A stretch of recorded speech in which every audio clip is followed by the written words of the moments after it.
안녕하세요, 조엘리 짱입니다. 자전거에 입문한 지 몇 년 되지 않았지만 국토종주, 4대강 종주, 그랜드 슬램을 2번 연속으로 하고 나니 또 하기도 그렇고 해서 작년 6월에 신안 천사섬 자전거길을 다 돌아본 후 이왕 이렇게 다니는 거 우리나라 전체 해안선을 따라 두 바퀴 여행을 즐기는 것도 괜찮을 것 같다는 생각으로 두 바퀴로 세상 구경하기를 시작하게 되었고요. 첫 번째로 작년 9월에 평화누리 자전거길을 통해서 강원도 철원에서 시작하여 경기도 연천, 파주, 고양, 김포, 인천광역시까지 라이딩하면서 역사 탐방도 좀 겸했습니다. 두 번째는 수도권 지역으로 작년 11월에 천안에서부터 자전거를 타고 경기도 평택, 오산, 수원, 성남을 거쳐 서울 한강으로 올라갔고요. 안양천 합수부에서 시작하여 광명, 부천, 시흥, 안산, 하성, 평택을 거쳐 충남 아산시로 들어왔습니다. 그 연장선으로 세 번째는 충청도 해안 코스로 탐방을 정했고요. 천안을 출발해서 아산, 당진, 서산, 태안, 홍성, 보령, 서천을 거쳐 금강 하구도까지 진행하는 코스로 총 576km 라이딩하고 왔습니다. 최대한 해안선을 끼고 달리려고 하다 보니 서해안 지형의 특성상 별로 높지는 않지만 산 임도길과 언덕길이 굉장히 많았고요. 그리고 농로길, 마을길, 해안길을 수도 없이 지났습니다. 확실히 시골에는 사람 구경하기가 쉽지 않네요. 지금은 1일차 마지막 구간인 서산시 대산읍에 있는 황금산과 코끼리 바위를 둘러보고 있습니다. 2일차 시작은 조선 중기의 무신 정충신 장군의 영정을 모신 사당 진충사를 먼저 둘러봅니다. 이곳은 1984년 5월에 충청남도 문화재 자료로 지정되었다고 하네요. 2일차는 농로와 마을길, 산 임도길을 계속해서 넘어야 하기 때문에 볼거리와 즐길거리는 별로 없습니다. 서산시에 저섬이라는 곳이 있는데 썰물 때는 이렇게 통행이 가능합니다. 그리고 서산에는 유명한 팔봉산이 있죠. 눈에 비친 그림자가 참 멋있습니다. 최대한 해안선을 따라가다 보니 비포장 제방길이 많이 나오고요. MTB 자전거라 이런저런 생각할 거 없이 그냥 막 달렸습니다. 이제 서산시에서 태안군으로 넘어왔습니다. 대부분 태안 서해랑길을 따라가는 코스로 되어 있습니다. 어제에 이어서 오늘도 날씨는 굉장히 맑고 청명합니다. 날씨가 좋아서 고맙긴 한데 문제는 너무 덥다는 단점이 있네요. 하간포부터 안면도 끝 영목항까지 무수히 많은 해수욕장들이 있으며 오늘은 신두리 사고가 있는 이곳에서 2일차 일정을 마무리합니다. 되돌아보면 이번 여행에서 2일차 일정이 제일 힘들었던 것 같습니다. 하간포 해수욕장 갈 때까지 크게 볼 것도 없고 뽑을 것도 마땅치 않고 GPX 파일을 만들 때 의심적인 구간은 카카오맵으로 열심히 살펴봤지만 가끔은 잘 안 맞는 곳도 있긴 하더라고요. 3일차는 계목마을을 출발해서 태배전망대에 올라 둘러본 후 백리포, 천리포, 만리포 해수욕장을 순차적으로 지나갑니다. 그리고 이어서 안흥항과 신진항을 돌아 몽산포, 청포대를 지나 안면도 백사장항을 거쳐 꽃지 해수욕장으로 가는 코스로 라이딩 거리는 110km 정도이며 오르내림은 크지 않습니다. 어제보다는 훨씬 수월하게 갈 수는 있을 것 같은데 피로 누적과 엉덩이 통증으로 이래저래 힘든 건 마찬가지네요. 안흥 쪽은 처음 와보는 것 같은데 안흥성을 기준으로 앞쪽으로는 ADD가 있고 뒤쪽으로는 안흥항이 있네요. 안흥 나래교가 랜드마크인 것 같고요. 빙글빙글 돌아서 다리 위로 올라갑니다.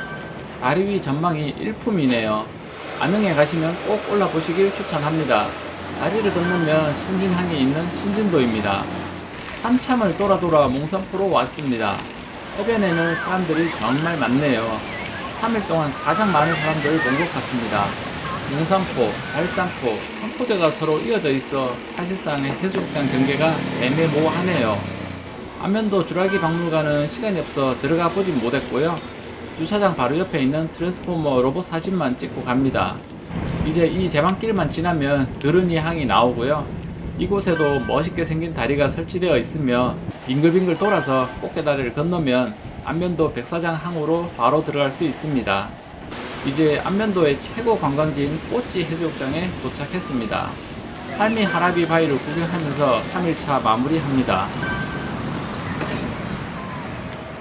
4일차는 꽃지를 출발해서 안면도 끝에 있는 영목항으로 갑니다.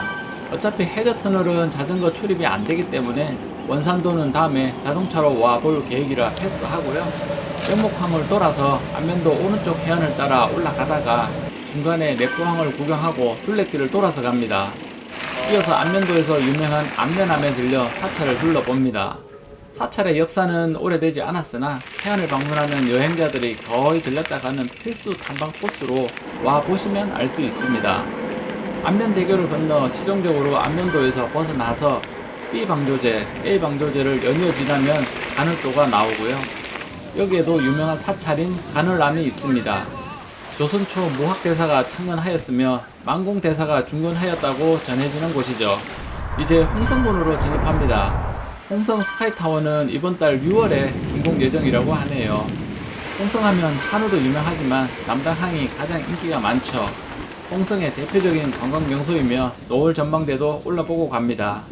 홍성 방조제를 지나면 보령시로 이어지는데 가장 먼저 만나는 곳이 굴로 유명한 천북 굴단지입니다. 직장 동료, 지인, 가족들과도 몇 번 와본 곳이죠.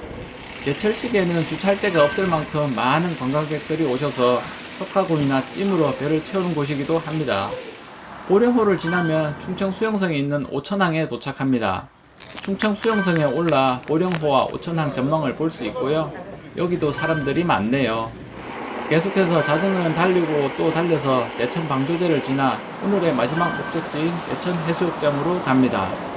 머더 광장에서 인증사진을 찍고 하루 일과를 마무리합니다. 드디어 마지막 5일차 일정을 시작합니다.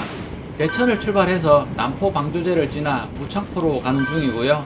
무창포는 썰물 때 신비의 바닷길이 열리는 곳으로 유명하죠.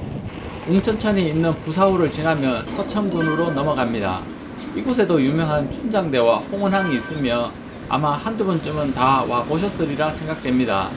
조금 더 안쪽으로 들어가면 해뜨는 마을 마량포구가 나오고요.